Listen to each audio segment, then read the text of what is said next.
Doctor साहब, हमारे क्षेत्र में मेडिकल स्टोर और ये निजी चिकित्सक जो बैठते हैं, ये देख रहा हूँ इस समय अपना बंद किए हुए हैं क्लिनिक। तो क्या मामला है, डर की वजह से बंद किए हैं या आपने कोई निर्देश दिया है? देखिए, हमारे जो चिकित्सक है डरने वाले नहीं हैं, ठीक है। अगर ये डरते तो कोरोना जैसे महामारी में लड़ते नहीं। ये डर की वजह से नहीं, संगठन सक्रिय है। योगी जी के जो एक फर्जी आदेश आया था कि ग्रामीण चिकित्सकों को सीधा जेल भेजा जाए और इन पे कार्रवाई करते हुए त्वरित कार्रवाई का आदेश आया है। ये कितना प्रामाणिक है इसकी अभी तक ना तो सरकार ने पुष्टि की है ना अधिकारियों ने। हमारे चिकित्सकों पर छापेमारी का कार्य चलाया जा रहा था, जिसके विरोध में कल हमारा परशुरामपुर ब्लॉक एक ब्लॉक बंद था, लेकिन आज पूरा बस्ती जिला लगभग बंद है। तो हम लोग बंदी किए हैं, ना कि किसी के डर से बंद किए हैं। डरना उनको चाहिए जो क्षेत्र में निकल करके छापेमारी का कार्य कर रहे हैं, क्योंकि हम स्वास्थ्य सेवाओं को अगर बंद करेंगे तो उसका भार उनके ऊपर पड़ेगा, उनके सीएचसीयू पर पड़ेगा, उनके पीएचसीयू पर पड़ेगा, यहाँ तक जिला अस्पताल और पहले जैसे बड़े अस्पतालों पर भी पड़ेगा। तो हम डरने वाले नहीं, हम तो लड़ने वाले लोग हैं। सर, एक सवाल ये है जी कि सरकार ने स्वास्थ्य महकमे में बहुत सारी व्यवस्था की है, जैसे सामुदायिक स्वास्थ्य केंद्र है, प्राथमिक स्वास्थ्य केंद्र है, सीएचओ सेंटर बना दिए हैं हर न्याय पंचायत स्तर पर। फिर आपकी क्या आवश्यकता है? देखिए, सरकार ने बहुत कुछ किया है। सरकार लगातार स्वास्थ्य सेवाओं को बढ़ावा देने का कार्य कर रही है, लेकिन सरकार जिस हिसाब से बढ़ावा देने का कार्य कर रही है उससे के सापेक्ष कई गुना भारत की जनसंख्या बढ़ती जा रही है। अगर देखा जाए तो जब भारत में सिर्फ 7 मेडिकल कॉलेज थे तो भारत की संपूर्ण भारत की आबादी लगभग 30 से 34 करोड़ थी, लेकिन आज हर मंडल पे ये मेडिकल कॉलेज खोले जा रहे हैं और 100 लोगों को हर साल ट्रेंड किया जा रहा है एमबीबीएस के तौर पर।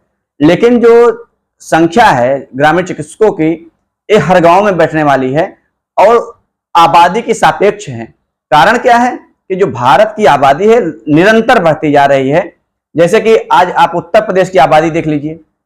एक समय था कि अपने पूरे भारत की आबादी 30-34 करोड़ थी और उस समय उत्तर प्रदेश की आबादी लगभग 8 से 10 करोड़ थी।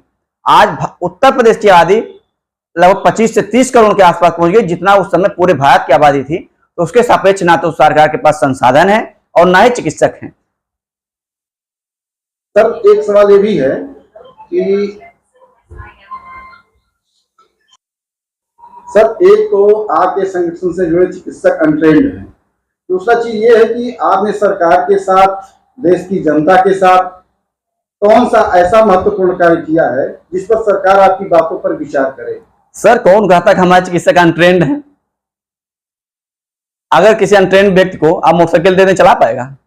नहीं चला पाएगा ना। तो हमारे चिकित्सक अनट्रेंड नहीं है। सरकार ने जो व्यवस्थाएं बनाई हैं, चाहे वो आपके सीएचओ हो या आपके आशा बहुएं हो, इनसे कई गुना ज्यादा हमारे चिकित्सक ट्रेंड है, क्योंकि इनकी जो ट्रेनिंग है साल भर 6 महीने की है। हमारे चिकित्सक जहां से भी ट्रेन होकर के आते हैं बरसों लगा देते हैं, कोई 4 साल, कोई 6 साल, कोई 10-10 साल तक के लोग ट्रेनिंग लेकर के बैठे हुए हैं। तो हमारे लोग अनट्रेंड कैसे हैं?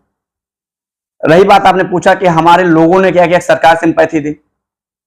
आज के लगभग 70-80 साल पीछे जाइए, 1949 के दशक में, तो एक आप लोगों को पता होगा एक बीमारी आई थी, प्लेग। जब सरकार के पास सेवाओं का अभाव था, उस समय गांव में जो बैठे थे, जिन्हें सरकार झोला छाप नाम से नवाजती है, ये लोग संभाले थे। जब सरकार के पास सीएचसी और पीएचसी नहीं थी, तब भी हम सरकार के साथ थे। फिर टून नाम की एक बीमारी आई 1969 के आसपास, उसमें भी हमारे ही लोगों ने देश को संभाला। और फिर जब 2019 में कोरोना आया तो आप ही लोगों ने सराहा था, सारे मीडिया चैनलों ने चिल्ला चिल्ला के कहा था कि देवदूत बने हुए हैं झोला छाप डॉक्टर जो ग्रामीण स्वास्थ्य सेवक थे। तो हम लोगों ने तो हमेशा सरकार को मजबूत बनाया है, सरकार की स्वास्थ्य सेवाओं को मजबूत बनाया है। तो सरकार से हम निवेदन कर रहे हैं और सरकार से अपनी मांग भी रख रहे हैं कि जो हमने आपके साथ किया है उसका ऐसा खामियाजा ना दें कि हम लोगों को बंद करके आपके ही विरोध में आना पड़े। सरकार से आपकी मांगे क्या है और अपनी मांगों के संबंध में आपने किसी उच्च पदस्थ लोगों से कोई बातचीत किया है क्या? देखिए, सरकार से हमारी जो मांगे हैं, सबसे पहले हमारी मांगे हैं कि हमारे जो ग्रामीण चिकित्सक हैं इनको जो है ग्रामीण स्वास्थ्य सेवक का दर्जा देते हुए प्रशिक्षण देकर के रजिस्टर किया जाए, और जो पूर्व में मुकदमे इनके ऊपर कर दिए गए हैं झोला छाप के नाम से, इसको सरकार वापस ले। इस संबंध में मैंने स्वास्थ्य मंत्रालय भारत सरकार को लेटर लिखा था, जिसके संबंध में मुझे जवाब भी मिला था कि आपकी मांगे जायज हैं, इस पर कार्रवाई की जाएगी। फिर उत्तर प्रदेश के मुख्यमंत्री से भी जवाब आया। आज सुबह फोन के माध्यम से हमने वार्ता किया है दर्जा प्राप्त राज्य मंत्री से। उन्होंने भी कहा है कि आज योगी जी के साथ उनका कैबिनेट बैठक है, उसमें भी उस मुद्दे को उठाने वाले हैं। तो मैं लगातार अधिकारी, कर्मचारी और जो संवैधानिक पदों पर बैठे हुए नेतागण हैं, सारे लोग इस संपर्क में बना हुआ हूं। ठीक है सर, बहुत बहुत धन्यवाद आपको।